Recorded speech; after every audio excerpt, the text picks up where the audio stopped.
اور مزے کس نے لینے. اس بجٹ میں آپ دیکھ لیں کہ ترجیحات کیا ہیں. تو میرے خیال میں پاکستان کے نظام کی عکاسی ہے بدقسمتی سے managed mandate managed budgets line. اور یہ مینڈیٹ مینیج اسی دن کے لیے ہوتے ہیں.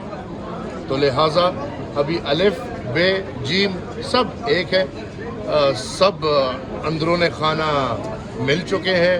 اب ڈرامے بھی ہوں گے, ہنگامے بھی ہوں گے, سب کچھ ہوگا.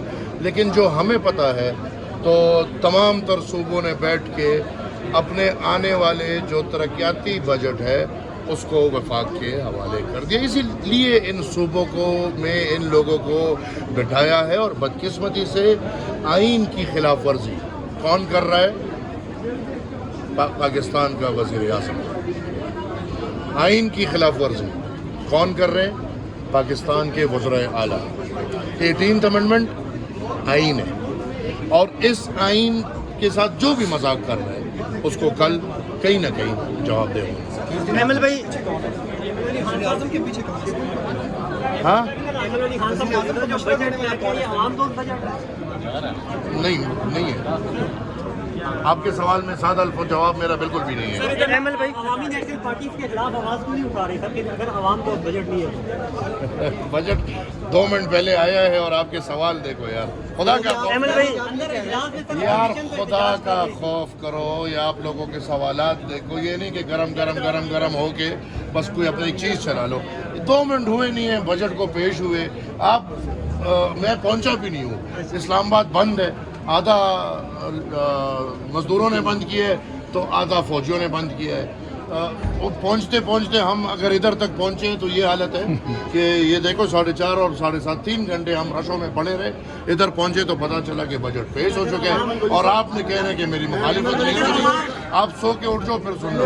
صاحب, آپ کے صوبے کی حکومت کے سربراہ یہ کہہ رہے ہیں کہ KTK کا شیئر کٹ کیا جا رہا ہے, تو کیا خیبر پختونخوا بولو بھائی, پھر بات کروں گا. خیبر پختونخوا حکومت کے اجالہ کہہ رہے ہیں کہ صوبے کا شیئر کٹ کیا جا رہا ہے. خیبر پختونخوا کے وزیر اعلیٰ نے خود بیٹھ کے اپنے صوبے کا حق پلیٹ میں جے کے دے دیا ہے. تو یہ ڈرامے چھوڑ دو انشاءاللہ. آپ نے بات کی کہ آدھا اسلام آباد فوجیوں نے بند کیا ہوا ہے, تو کیا یہ ملک مطلب فوجیوں کا ہے یا نہیں, اس سے عوام کا ہے؟ یہ آپ کے سر اگر عوام تو ہے تو عوامی نیشنل سب کا ہے, لیکن فوجی کیوں بند کراتے ہیں؟ یہ ان سے پوچھو, فوجیوں سے پوچھو. میں فوجی ہوں, آپ کا خیال کیا ہے؟ میں فوجی ہوں. میرا کوئی خیال نہیں ہے. میں فوجی نہ ہو سکتا ہوں, نہ ویسا دماغ میرا ہے.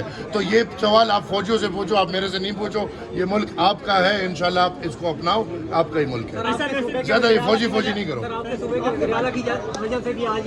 جو ایک سوال پوچھ چکے ہیں وہ دوبارہ سوال نہ پوچھے, تو لہٰذا دوسروں کو موقع ملے. کشمیر کے حوالے سے جس طرح سے حالات چل رہے ہیں اس میں اگر بات کریں, دیکھیں یہ اب سنجیدگی ہوئی. میں گزارش کروں گا اس ریاست سے کہ پختون تو غدار تھا, بلوچ غدار تھا, سندھی غدار تھا, آج شیرک غدار ہے.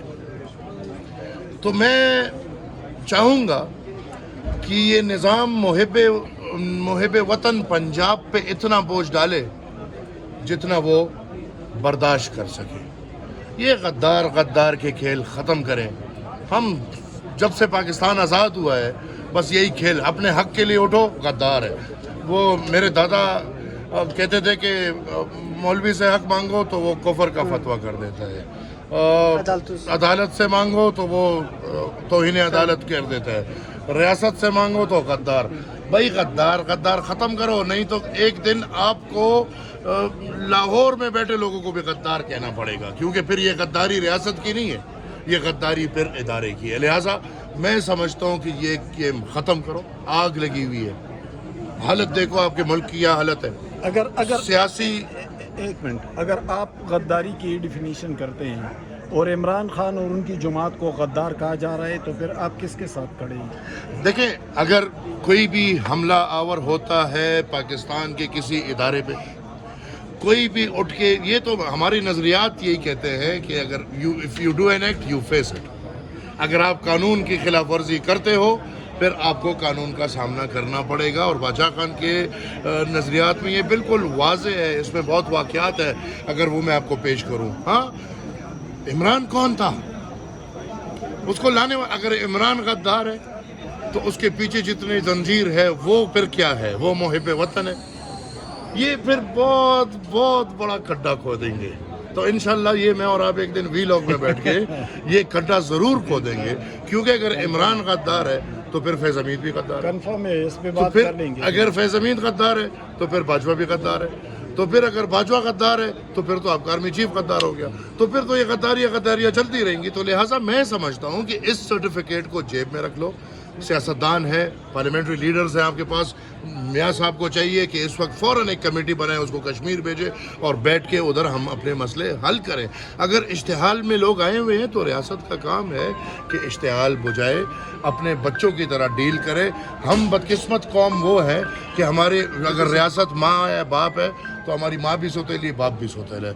کشمیری بھی اب یہ دیکھ رہے ہیں. لہٰذا میں ریکویسٹ کرتا ہوں, سوال پوچھا گیا, میں ریکویسٹ کرتا ہوں کہ کشمیر کا مسئلہ سنجیدگی سے حل کیا جائے. آپ لوگوں نے ہمیں 70 سال بتایا کہ آپ کی شہ رگ ہے, اپنے شہ رگ کا بہت خیال رکھیں. ایمل بھائی, کشمیر کو پاکستان کا حصہ بننا چاہیے, کشمیر کو پاکستان کا حصہ بننا چاہیے. کشمیر کس کا حصہ ہے؟ نہیں, پاکستان کے ڈرامے ختم کرو. کشمیر 3 ٹکڑوں میں تقسیم ہو چکا ہے. ایک پہ پاکستان کا قبضہ ہے, ایک پہ ہندوستان کا قبضہ ہے, ایک پہ چین کا قبضہ ہے. ایمل بھائی 12 مہاجرین کی جو سیٹوں والا معاملہ ہے, اس پہ اس کو کیسے ٹیکل کیا جانا چاہیے؟ وہ کہتے ہیں ختم کر دیں. آئین کے مطابق کریں. ہمارے وزیرستان کے ہزاروں لوگ کراچی میں سیٹ دیتے ہیں, ادھر کے دے دو. ہمیں بھی کراچی وزیرستان کی سیٹ کراچی میں دے دو. ہمارے لاہور میں بلکہ کراچی میں کوئٹہ کے بہت لوگ بیٹھے ہوئے, ایک کوئٹہ کی سیٹ کراچی میں دے دو, اس طرح لاہور میں دے دو. تو مائگریشن کے زمانے گئے. آپ نے پہلے اتنا بڑا تفریق کیا, ایک طرف سے مہاجر آئے اس کے ساتھ یہ حرکت کیا, دوسری طرف سے مہاجر آئے اس کو ذلیل و تباہ اور برباد کیا. لہٰذا اس تفریق کا مکمل خاتمہ ہونا. آخری ایک سوال. ANP کی ایک بہت لمبی تاریخ ہے, تقریباً 100 سالہ, اور باچا خان سے شروع ہوئی تحریک خدائی خدمتگار تحریک سے چلی تھی, اور اس میں زیادہ تر دینی جذبات رکھنے والے علماء کرام اور اس طرح کے لوگ اس میں زیادہ تر شامل تھے. حال ہی میں ANP کے خلاف ایک بیانیہ بنایا گیا اور جس میں ختم نبوت جیسا معاملہ سامنے لایا گیا, حالانکہ ان کی تاریخ اس سے بہت مختلف ہے. تو اس کو آپ کس نظر سے دیکھتے ہیں کہ یہ کوئی سازش ہے یا کوئی غلط فہمی ہوئی ہے, اور کیا پارٹی اس کو ہینڈل کرنے میں ناکام نظر نہیں آئی؟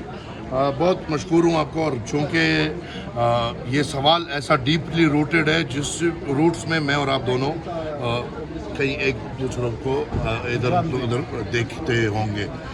میں یہ سمجھتا ہوں جی کہ یہ کوئی پہلی دفعہ نہیں. باچا خان جس کو دیوبند سے باقاعدہ ایک سرٹیفکیٹ ملا, رئیس الاحرار کا ایوارڈ ملا تھا, وہ اپنا آخری تقریر کرتے وہ کہتے ہیں کہ میں اپنے قوم کے لیے کیا کروں, اور میرے قوم کو آج تک یہ بھی نہیں پتہ چلا کہ باچا خان ہندو ہے یا مسلمان ہے. بنو گے. ولی خان بابا پہ یہ فتوے بار بار لگے ہیں. ہمیں ابھی بھی پتہ ہے, فخر کرتے ہیں جہاد کے زمانے میں ہم نے مخالفت کی, ہم ہندو بھی کہلائے گئے, ہم اسلام دشمن بھی کہلائے گئے, ہم واجب القتل بھی کہلائے گئے.